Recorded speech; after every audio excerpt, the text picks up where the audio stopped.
The workforce is changing. Our expectations have changed. Our views on work-life balance have changed. And all of that requires the leader to view his or her role differently. Kyle McDowell is a former 3-time Fortune 10 executive who has led tens of thousands of employees worldwide and now inspires as a best-selling author, speaker, and leadership coach. Kyle's mission is to inspire leaders and organizations to embrace the profound power of we. It took a long time to realize that my ego was driving that behavior. So literally overnight, I went from leading a couple hundred people to about 3,000 people.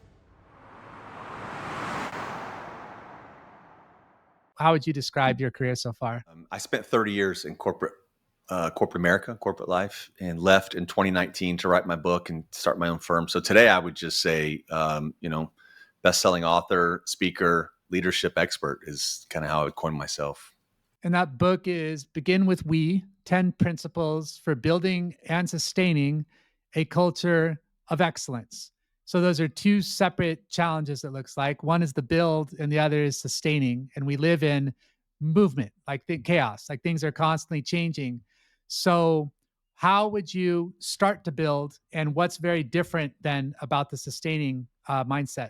Well, there's not a big difference, man. The truth is, a lot of organizations and leaders, they try to check a box. Hey, we can build this thing. We can build it. We know exactly what we need to do. We'll hire some guy to come and give a speech. We'll buy this curriculum. Like, we'll create all this swag and make it an initiative. But a cultural transformation is not an initiative. It's an ongoing thing. You have to sustain those efforts. You can't just check a box and move on. It takes a commitment every single day, really every interaction of every day, to change that culture. Culture is kind of an interesting word. It gets thrown around a lot, sometimes overused, but there's no doubt that it's of high importance. And many people, I think, they're wondering how to change their culture. And that's where like organizational change management might come into play. First of all, are they thinking about it the right way? Like, is there a way to change a culture? How do you approach that word as you use it regarding businesses and their culture? Yeah, man, you're so right. Everybody has a different slant on what culture is or isn't. And for me, I keep it really simple. A culture is just, it's the energy, it's the vibe, it's the environment. It's how people feel about what they encounter when they enter the workforce or the workplace, whether it's virtual or remote. It's just an energy. It's really hard to quantify. When we think about transforming or changing a culture, it takes a hell of a lot of effort. And it is something, as I mentioned a moment ago, that, we first have to identify where we're going. What do we want to be known for? Who are we? When we attract great candidates and talent externally, what do we want to sell ourselves as? What are we known for? Not just the product or service that we deliver, but what are we known for behind the curtains? And I think that self-assessment and being really introspective on who we are, how our leaders behave, how the team behaves, how the team treats one another, are all great places to start. But I think, for those that are interested in kicking off some type of transformation, we've got to be really open and honest that it's a lot of work. Anybody can manage. I say this all the time. Anybody can manage. Anybody can be a boss. But to be a leader that inspires others, motivates others, encourages others, and creating an environment that others want to be a part of is a very different thing than just telling people what to do. Creating an environment that other people want to be a part of, to me, seems like the biggest lane that we could be in. Like that strikes true to me. Because I was going to ask you, it seems that our like kind of world culture is changing, our national culture is changing, so there's like the strict hierarchies of yesteryear, and now the flattening of the modern era, where a 12-year-old apparently has the same wisdom as a 40-year-old, and they're both equal. And it's true that ideas come from everywhere, and it's smart to be humble and listen, but at the same time, it seems that when we're in high stress situations, war, for example, meteor hurling towards Earth, you need a certain type of hierarchy where someone is calling the shots, other people are like performing their roles. So that's kind of a long way of saying, as these things are changing around us, do you see any constants? People. That's the constant. People, right? So whether we are a mom and pop hardware store in the corner of suburbia, or we are leading a Fortune 10 organization with tens of thousands of employees, at the end of the day, the problems that we encounter might be different, but the solution is always the same. It's the people. It is those that are responsible for delivering the product or service that we build and sell. It's those that are responsible for maintaining the relationship with the consumer, the person that we sell our product or service to. So while I think hierarchies are really important, because at the end of the day, somebody has to be the one to say, go, this is the path we're taking. This is the route we're on, and make that final decision. Where I like to see a bit of a flattening, to use your word, is in what I would describe almost as a meritocracy. And that is, we get the best ideas on the table. You're not allowed to tell us your opinion on things. You're obligated, right? If you have, one of my principles is we challenge each other. And a challenge must always be grounded in data or experience. So if someone has data, or someone on the team has data or experience to say, man, I have some insight or input on where we should go with this idea, or how we should embrace this opportunity or this marketing, whatever the scenario is, I want the most relevant, timely, most informed set of information I can get. And as one person managing tens of thousands or even 10, it's naive to think that only one person, one opinion, one set of experiences is going to inform us on the right path. We need that input from others. But at the end of the day, make no mistake, brother, we're going to make our decision and we're going to move forward. And that's where the hierarchy tends to come into play more than other times.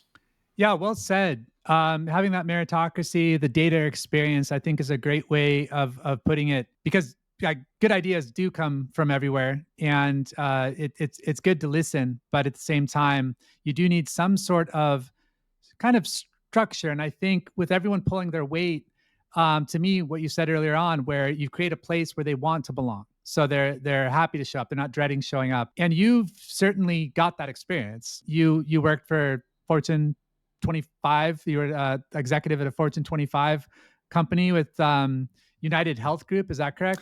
I was with 3 Fortune 10 firms, actually. So United Health Group, spent some time at Bank of America, and CVS Health. So been with some really big, kind of marquee names, and had the very, very fortunate experience of being asked to lead tens of thousands of employees at a couple of those companies. So yeah, I've been able to encounter. Well, I've been fortunate enough to encounter a variety of roles throughout my career, and being able to have an impact on those around me, greater than the KPIs, greater than the conventional metrics that we would use to quantify success, is what compelled me to write the book and compelled me to do what I'm doing now.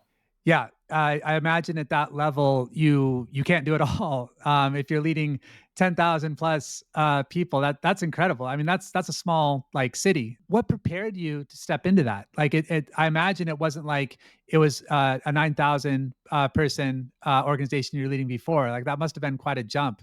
Could you describe a little bit about what that was like? Yeah, I'd love to. So I remember vividly at one point in my career, I led a couple hundred, maybe 300 people. And this was around the time there'd been some pretty big legislative changes in healthcare in the US. And this is back when Part D, it's called PDP, the Part D drug plan inside of Medicare was introduced. This is back in like 2004. So I had a couple hundred, 300 employees. And with that change in legislation, healthcare companies experienced a massive growth in membership. So literally overnight, I went from leading a couple hundred people to about 3,000 people. Literally overnight, we ramped, had to be ready for the start of this drug plan change. And after that, it's just kind of a gradual increase. And there were some big jumps from here and there. The 200 to 3,000 was a big one.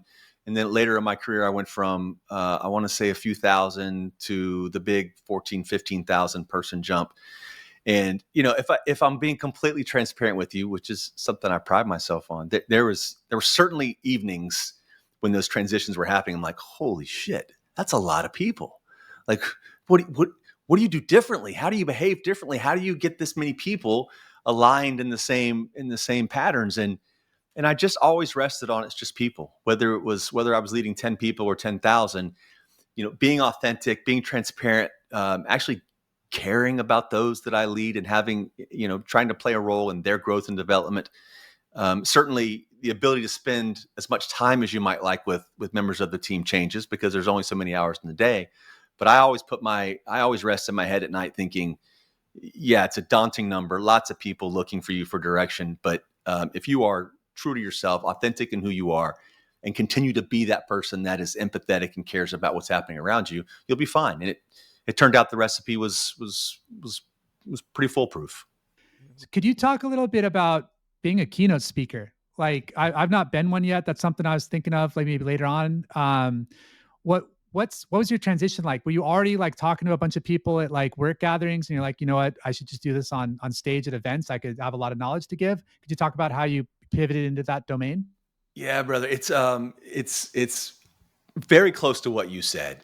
So having having led big organizations, it's part of the job is to do town halls, is to meet with big groups of people to kind of share where the organization's going, updates, things like that. So I got comfortable. I got comfortable doing that while I was in the corporate world. But what I found, though, after starting my own company, writing the book, and speaking about leadership and the concepts in the book, it's a different thing. It's a very different set of energy and emotions that come. And here's what I mean by that. So when I have to speak at a town hall in front of a few thousand people, it's company updates, it's work stuff, which is obviously very important.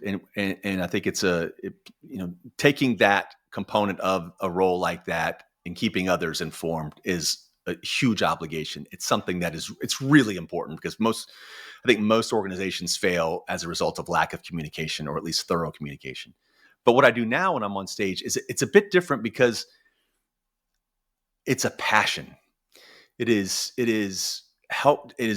my most honest and authentic attempt to help people find fulfillment, reconnect with the passion that they probably have lost since entering the workforce.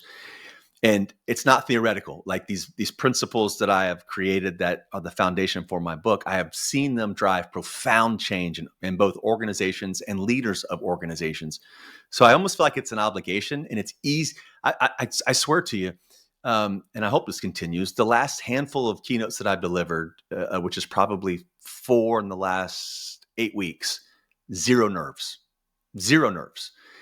And that's new to me, because I've gotten to the place now where I know the message is so important and it resonates with so many, that it just feels like it's my obligation to do that. And it's less about me and more about the message, which calms the nerves.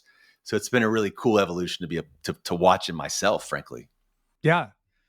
Well, kind of on that note, I suppose, do you see any common challenges that leaders face when they try to implement the we mindset? And do you have any kind of thoughts on how they can overcome them? Yeah, I would say that without a question, the biggest hurdle from getting from turning kind of apathy into optimism is ego. And I think you mentioned that word earlier. It is, I think a lot of bosses, not to be mistaken with leaders, but I think a lot of bosses understand what's required to create this we paradigm, this we orientation, and they're all about it until that means they're challenged. So one of the principles is, I mentioned this, it's we challenge each other. And it is the hardest for most to grasp, because it means setting aside my title. It means getting away from my ego and being open to criticism and challenge from those historically that I've only given direction to. So that's a transition that a lot of people say they're comfortable with, but when it comes right down to it, and they get pushback from their team, or their team is disgruntled about whatever the scenario is, and now they have an opportunity to voice that unhappiness. They have an option. The option is to say, well, I'm the boss and here's how we're doing things. Of course, they wouldn't say it quite like that. Or they can say, that's interesting. Let me think differently about that. And that's hard for folks to make a transition to be more open to that level of feedback and even pushback. So that's the challenge. I think in addition to that, and I mentioned this at the top of our conversation, I think there's a tendency for folks to say, I bought my team this book. They should be better now. Or we brought a guy in, paid him a bunch of money to do a speech. It doesn't work that way. It's not an initiative. It's not a light switch. This is something that I say requires a commitment every single day, and usually every interaction of every day, and then leading by example over and over again. Yeah, it's tough when what got you here won't necessarily get you there, because you're afraid of letting go of what you believe works. And the thing is, like, once again, we live in chaos, so there's many things that work. It's just a matter of, is it the best thing to do right now, given the metrics or goals that you have in mind? And sometimes we're blind to it. We don't know, like, oh, it's unfair. Like, I don't know what's going on. I'm not getting my shot. And it's like, sometimes maybe it's time to evolve, to, like you mentioned earlier. And so, yeah, that's a tough thing. Like, I, I I don't know if this is always true, but I think for impact, I like to say a champion is never more vulnerable than when he wins, because he has evidence now to suggest that he doesn't have to change. He's got that medal. The young scrappy guy who's going to try anything is going to find that hole, because once again, chaos. There's like one opportunity, and so it's an interesting balance where there isn't like a set and forget type of method. You've just got to, you got to be in the game. Well, man, I love that story. And if it's not the guy that you're looking over your shoulder for, there's someone across behind the other shoulder, right? There's always somebody coming. It's interesting you framed it that way, and it's a challenge that I encounter sometimes trying to get executives or even mid-level managers to see that what you've done historically, um, while you may have seen some success and even massive success, for the first 2 decades of my career, I was a bang my fist, raise my voice. I was the classic asshole boss that, you know, some people enjoyed working with, but not a lot. But had tremendous results. So what does that tell me? That tells me keep doing it. It's like perpetually reinforced. The problem now, though, is especially since the pandemic, the workforce is changing, and the level, our expectations have changed, our views on work-life balance have changed, and all of that requires the leader to view his or her role differently. What worked yesterday, this old leadership playbook of, raise your voice and, what's that expression? The beatings will continue until morale improves. Like, dude, that works. That works, but it's not sustainable, and it's even less effective for a shorter. It's even less effective now, and has a shorter shelf life because the workforce is so dramatically different than it was even 5 years ago. What have you learned from the leaders that you've coached? Um, I think so many things come to mind, but the overarching theme is how much ego really is the enemy. So for me, anyway, those first 20 plus years, I had to be right. I had to have all the right answers. I would ask for others' input, but it was usually just to make them feel good because I already knew where I was going because I was so smart. But it took a long time to realize that my ego was driving that behavior. And there is so much value in input from others. And the fulfillment that we get, man, it's so hard for some to grasp. And it sounds a little wonky and maybe rainbows and unicorns, but the fulfillment we get, or at least I get, when I enable somebody else's growth, help them to get promoted, take on a role they didn't think they were qualified for or capable of delivering in, that fulfillment dwarfs any other measurement that I've been held accountable to deliver, KPIs, whatever. So for me, learning to set aside my ego, be open to criticism. And I think, I would close that question with, and this is something that took me a lot of years to get comfortable with, and I see it now a lot in my one-to-one coaching clients, is separating ourselves from what we do for a living. And that sounds so counterintuitive for many, and it did for me for many years. But here's the truth. When you disconnect your emotions from the results that you and your team deliver, you're much more able to see objectively what's happening. Because when we get connected emotionally and, when things aren't going well, we raise our voice, our temperature goes up, the heart starts pounding. You just can't see as clearly as you need to actually diagnose what's happening, to address the problem, to rally those around you towards the problem. So I think that's probably the third element, is just, you are not your job. And if you can separate the emotion from that, and it's not your identity, you can now look at it from a very almost clinical perspective to say, okay, here's what, almost like you're looking down on yourself. Like, okay, here's what needs to happen now, without all the emotion and noise that our brains tend to manufacture when things get a little heated. Yeah. Now, confidence is really important. And you said separate from the ego. So how would you kind of talk about someone being confident, but not necessarily having an ego? I do recognize they're different things. Absolutely. Yeah. I have to give credit to a man that I have just a tremendous amount of respect for. Harry Kramer is a guy that he's a professor at Kellogg at Northwestern, former CEO, CFO, and CEO of a multi-billion-dollar healthcare firm called Baxter International. He wrote a book that was so powerful to me, and I've gotten to know him a little bit over the years, From Values to Action. And one of his values is true self-confidence. And he never says self-confidence without true. And it's really simple. It's like, I know what I'm good at. I am secure enough to admit the things I'm not good at. And that's where I need help. Those are the people that's where I need to surround myself with people who can augment the things that I'm not good at. But I'm not going to shy away. Like, I know there are certain domains that I can go really deep in and that I just got experience on, and I'm good at those things. I can speak intelligently. But that's a fraction of the things that we have to do as a leader or, leading an organization. So you've got to have those other points of input. And that's where true self-confidence comes in. Not cockiness. I mean, I'm open to feedback. I'm open to pushback, but I know what I know. But just as important, I know what I don't know, and that's where I need the help. And I credit Harry Kramer for I created this thing that I use, man, called the mirror of truth. And it's a conversation that I have with myself. I try to do it every day, either right before bed or first thing in the morning. And I just ask myself a series of questions, but I got to be honest with myself because that's how we grow. It's like, did I make good on my commitments yesterday? Did I behave in a way that my late mother would be proud of to see her son treating people the way that I treated people yesterday? And did I lift others up around me? It's usually the three sentinel questions I ask myself. And if I can answer those honestly, especially the one about making my commitments, then I feel as if I've played a part in the world that I'm happy to have played. But the challenge is actually having that conversation. Many of us don't do that. I'm not perfect at it. And then the second challenge is once you started the conversation, are you really being honest? That true self-reflective moment to say, yeah, I've got some work to do in this area. And that's where Harry Kramer's been really helpful for me. That's the truth mirror. Yes, sir. Mirror of truth is what I call it, but you Mirror call it of whatever truth. you like. Yep. It can be a person. Usually for me, it's I've got one or two folks in my life that I lean into to be like, all right, here's a scenario I'm encountering. Okay, Kyle, just think of this. Well, you're being short-sighted on that. Like it's people. It's either if you are thorough enough to be as unbiased with yourself, if you're having the conversation with the mirror by yourself, that's okay. That's great.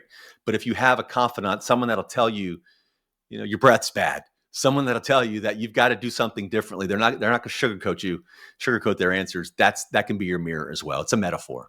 Yeah. I want to know when I have spinach in my teeth. Tell me. Yeah. Yeah. It's like, you didn't do me any favors No. keeping that secret. Yeah, right. Are there any other daily practices or habits that you personally follow to stay true to your principles? Yeah, man. It sounds so cliche. You could probably just Google the word podcast and someone's going to come back with morning routine. And for me, it's very important. It's my morning routine. It's, for me, it starts in the evening. It starts getting a great night's sleep, getting to bed at a decent hour. I like to get up at a decent hour, get the blood pumping, get a workout in, sweat. And it seems to me that it's a fact for me when I don't engage in some type of strenuous activity in the morning, even if that's just going for a walk around the block, just getting outside, getting some fresh air. I am not the same person, not the same level of productivity. I'm a little more ornery than I would otherwise be. So that habitually has been a series of things in a routine that I've taken to, and I adjust it from time to time. And, I got to find grace in the times that I'm unable to, like if I have an early morning meeting or something. But for me, establishing those habits, holding yourself accountable to those habits. I think we're all really good, by the way, for the most part, of keeping promises to one another, especially those we care about. But I don't think we're as good at keeping promises to ourselves. So when I make a commitment to myself, I've tried to keep that. And that's part of my morning routine, is getting up early and getting after it, even when I don't want to some days. Yeah, probably, especially when you don't want to. And that's got to create a lot of confidence, authentic confidence as well, because then you know that you can rely on yourself. Like, even when it's raining or, there's some friction, you can still persevere and do what you got to do for yourself. That's right. Hey, man, there's a story I think that illustrates the need for authenticity within ourselves. Like, who cares what anybody else thinks for a moment? Like, being authentic and true to yourself. And here's when it really struck me, and now I live a different way because of it. So one of the principles of the 10 We's is we do the right thing always. It's we number one. It's the foundational. It's like, if we don't follow this one, everything else is a house of cards just waiting to tumble. So I'm the guy at work evangelizing these 10 principles. We're facing a challenge and we've got to decide whether we're going to spend more money and move slower, or we're going to cut a corner here, move faster and save a little money. I'm the guy that says, no, we do the right thing. So we're going to spend the money. We're going to go a little slow. We'll delay this launch or whatever it takes, but we're going to do the right thing. And then I found myself not behaving similarly outside of work. And it's a really silly example, but it's one that changed me forever. I remember I was at the grocery store out in the parking lot. I had just unloaded all of my groceries into my truck, and I took my grocery cart and I just parked it in the parking spot right next to where my truck was. Got in the truck, pulled away, and I could look, and this happened. I looked in the rearview mirror and I saw that cart where I left it. And I thought, you are such a hypocrite. You're the guy focused on doing the right thing, and you're evangelizing and telling everybody how important this is the right thing. It's not the right thing to leave that grocery cart in that parking lot unattended when you are perfectly capable of returning it yourself. And it was from that moment on, I thought, I have to be authentic to me, regardless of the environment, regardless of who's around me, of who can see and who can't see. And I'll tell you that has been the biggest, the most profound unintended consequence of writing the book and spreading the message that I spread now is the feedback I'm getting of how the 10 We's have had a dramatic impact on people's personal lives, not just their work lives. Incredibly humbling for me. And it's been a journey for me to transition those principles into my personal life. But now they very rarely leave my brain, at least not for very long when they do. Their habits. Yeah, man. What advice would you give to aspiring leaders looking to implement a we mindset in their organization? Yeah, the first thing is identify your principles. So to nerd out for a moment, a principle by definition is a system of beliefs. It is our foundation for a system of beliefs, the things that we hold to be true. And as a leader, it's important, at least for me, it has been, and I've seen it in so many other organizations with other leaders now, is when we establish what those principles are, what are the things we want to be known for? Why do people want to come work with us? What message do we send about our personal brand before, and maybe even more importantly than the brand of the organization with whom we're associated? Take the time to identify, how do I want to be known? What is my leadership legacy? It's two words that most people don't use together, because in the evenings, at night, when you're home thinking about the next day, there are members of your team or your company that are at the dinner table talking about you. And what they say about you is entirely up to you. That is your leadership legacy, how you approach them, how easily approachable you are. So for me, it's establishing that inventory. For me, it's the 10 We's. It can be whatever you want for yourself. I think the 10 We's are a pretty good tool, but make sure you document them, evangelize them, share them far and wide with your teams. Hey, here's who we are. And these are the rules by which I expect you to behave, but also you need to hold me just as accountable, and then be open for that accountability check from your teams. You gotta walk the walk. You can't just talk about what we're going to be. I'm going to show you that this is how I expect everybody else to behave. I'm going to lead by example, and I hope that you follow. And if not, well, we may have to find something else for you to do, because if you can't subscribe to principles like we do the right thing, we lead by example, we pick each other up, we take action, we challenge each other, we embrace challenge, we obsess over details. If you can't be a part of those and you can't subscribe to those principles, then I wouldn't want you on my team anyway. So take the inventory, spend some time in a quiet space to say, if we fast forward a calendar 20 years and someone were to walk up to a person that I was lucky enough to lead and ask them, well, what did Kyle mean to me? Or what role did Kyle play in my growth and development? Behave today in a way that guarantees the response the way you would want that response to be given 20 years from now. Yeah, that's great advice. I can see that. Certainly try to stay aware of that myself. What future goals do you have, and how do you plan to continue influencing leadership and organizational culture globally? I've been kicking around some ideas for book number 2.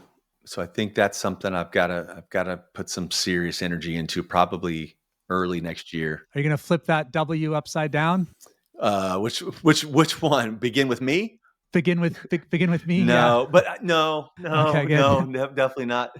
Yeah, no, it will still be we related, and I think it's probably going to be less business related and more just life in general. Because like I said, man, I've seen this have such an impact on people's personal lives, so much so that I hear about it from readers pretty regularly, which is really inspiring. So, a second book is certainly something that's on the horizon. Now I'm just so focused on spreading this message so far and as wide as I can, because, dude, I'm telling you, the impact that I've seen has been so humbling. And I know people are better off for having embraced these principles, and not just a business perspective, but personally as well. So I'm really focused on spreading the word to anyone that's open to listen. Is there anywhere else you'd like to point people to keep up with what you're doing? Sure. Yeah. Well, and thank you for asking, man. I'm on essentially every social media platform with the handle at Kyle McDowell Inc. My website is kylemcdowellinc.com. And you've been so kind to mention the book a few times.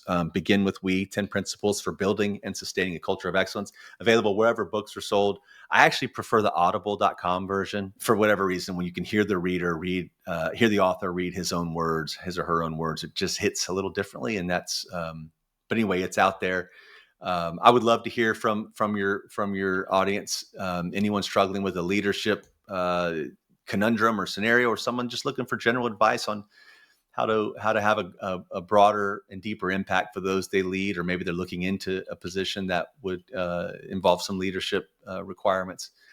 So I'm not chasing followers, I'm not chasing likes or any of those classic vanity metrics. I really want to help. So thank you for giving me the chance to share those platforms. I appreciate that. Yeah, thank you. And I'll definitely give you some feedback as it comes in. Thank you very much for speaking with us today. It was a real pleasure, and I hope to chat again someday.